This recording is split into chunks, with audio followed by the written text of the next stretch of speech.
So good day everyone. For today's lesson will be factoring general trinomials. So let's say for example, we have x squared plus 5x plus 6.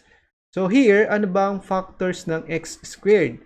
So ang factors ng x squared ay x times x. Okay? Then since positive ang ating last term, ibig sabihin niyan, parehas ang ating sign dito sa ating factors. Okay? Then, since positive ang ating middle term, ibig sabihin, dalawang positive ang meron tayo. After that, kukunin natin yung factors ng 6. Ano ba yung factors ng 6? So, we have 1 times 6 and 3 times 2. So, mula dito sa dalawa, pipili ka. Pag pinag-add mo sila, since parehas naman sila ng sign, pag pinag-add mo, 5 ang makukuha mong sagot. So, ito ang kukunin natin as factors. So, we have 3 and 2. So, walang bearing yan kung kahit saan mo ilagay yung 3 and 2. Okay? So, ito na ang ating tamang sagot. Since factoring lang naman ang ating lesson. So, nasundan ba? Okay, number 2. So, number 2, we have x squared minus 4x minus 12. So, again, first thing to do is to factor out x squared. So, ano bang factors ulit ng x squared? X times x. And since nakita nyo na negative ang ating last term, so we have now different signs. It's either positive and negative. Okay? And since ang ating middle term ay negative, ibig sabihin yung mas malaking number dapat yung nasa negative na parenthesis natin. So, kunin natin yung factors ng 12. Ano ba yung factors ng 12? So, we have 1 times 12. Okay? 3 times 4. And 6 times 2. So, mula dito sa tatlo, alin ba dito, since magkaiba yung sign natin, alin ba dito sa tatlo, pag pinag-subtract mo sila, ay makakuha ka ng 4. So, ito ang kukunin natin. Okay? So, since negative ang ating middle term, yung mas malaking number ang ilalagay natin sa negative. Okay? Then, yung mas maliit doon sa may positive. Okay?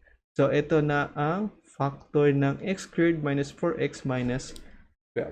Number 3, we have 2x squared plus 7x plus 3.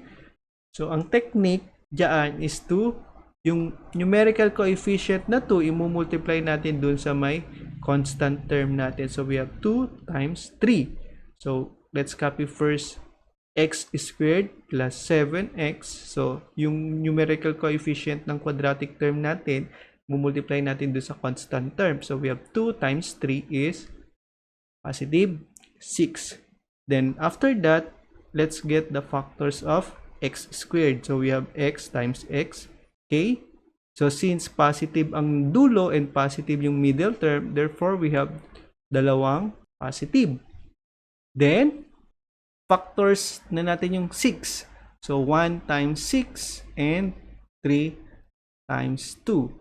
So, alin ba dito sa dalawa, pag pinag-add mo, since double positive yan, 7 ang makukuha mo. So, ito ang ating kukunin. So, we have 1 and 6.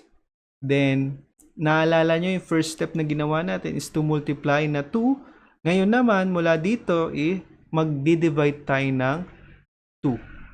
Okay?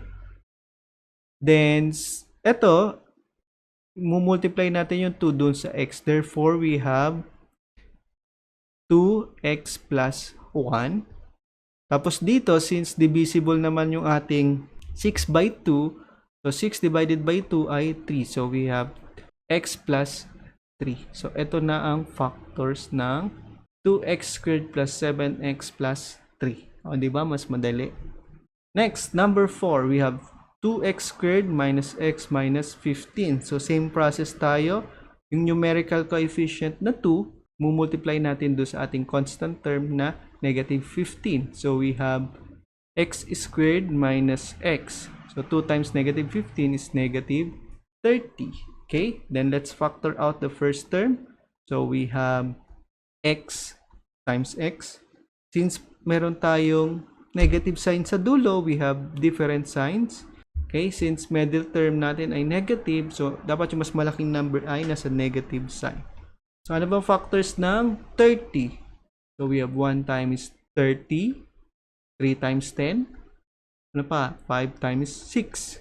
So alin ba dito, pag pinag-add or subtract mo ay makakakuha ka ng negative 1. So ito ang kukunin natin. Since negative ang ating middle term, yung 6 ilalagay natin sa may negative sign. Okay? Then yung 5 ilalagay natin sa may positive. Then kanina, nag-multiply tayo. Ngayon, mag-divide tayo ng 2. So we have x plus 5 over 2, then x minus 6 over 2. Then since hindi naman divisible yung 5, i-multiply na lang natin yung 2 doon sa ating x. So therefore we have 2x plus 5. And since 6 is divisible by 2, okay, so we have x minus 3. Therefore, ito ang factors ng 2x squared minus x minus 15. And last number, so number 5, we have 4x squared plus 6x minus 4. So, kung nahahalata nyo, may common factor ang ating first term, middle term, saka yung last term natin. So, i-divide natin lahat sila ng 2 para ma-reduce natin sa lowest term. So, therefore, 4 divided by 2 ay 2x squared plus 6 divided by 2 is 3x. 4 divided by 2 ay 2. Then, susundin na natin yung process na ginagawa natin kanina. So, yung numerical coefficient ng quadratic term, i-multiply mo sa constant term. So, we have 2 times 2. So, therefore, we have x squared plus 3x minus 4. Okay? Next step, let's get the factors of x squared. So, x times x. Since we have negative sign sa ating last term, we have positive, negative. Ano ba ang factors ng 4? 1 times 4, 2 times 2. So, alin ba dito? Since magkaiba naman ng sign, alin dito pag pinag-subtract mo ay 3 ang sagot. So, ito ang kukunin natin.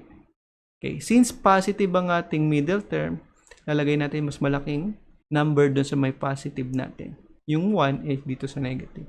Kung naalala nyo kanina, nag-multiply tayo ng 2. So, ngayon, magde-divide naman tayo ng 2. So, ito yung minultiply natin kanina. So, we have x minus 1 over 2. Okay? Since divisible naman yung 4 ng 2, so therefore, we have x plus 2. And ito, hindi naman. Multiply mo lang yung 2 doon sa ating x. So, we have 2x minus 1. So, ito ang ating factors. So, I hope meron kayong natutunan. Thank you and God bless.